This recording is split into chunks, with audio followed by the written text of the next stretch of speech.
This unprecedented year serves to remind us all that no one ever chooses our profession by logically weighing pros and cons. The pay is adequate, but no one expects to become rich being a teacher. The hours of correcting, preparing, and worrying about our students can be endless, and most of this is done out of the sight of the public. Those who have never taught cannot understand the emotional toll of thinking about our students as individuals, all of whom we want to reach and all who need to be reached in different ways. That's the challenge, that's the profession. Yet far too often we find ourselves under attack by the public, especially the reformers, who have never once done what we do every day. It's no wonder so many new teachers leave the profession in the first 5 years. Who can blame them?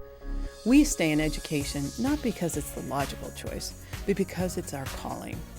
When I left my career as an engineer to teach physics, I soon realized that I had never been paid less, worked harder, or loved my job more.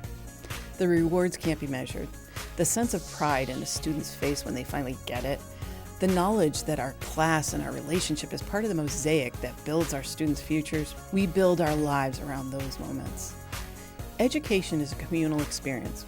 We work with dozens of people every day who share our values, who dedicate themselves to building our communities and futures by working with young people. We know that the vast majority of those we see every day are good, hardworking people.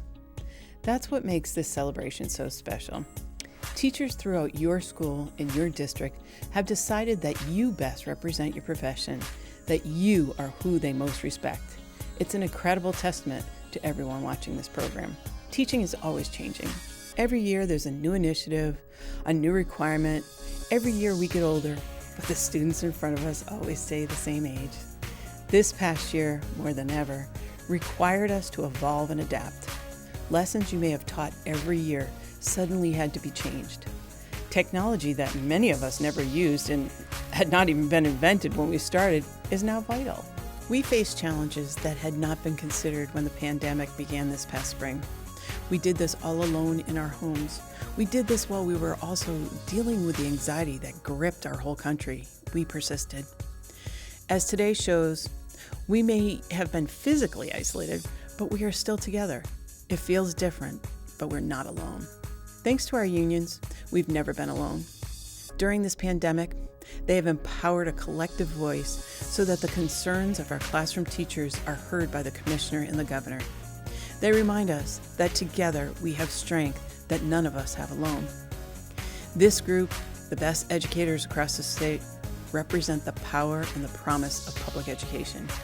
Thank you for the example you set, the work you do, and the commitment we share for Connecticut's children and future.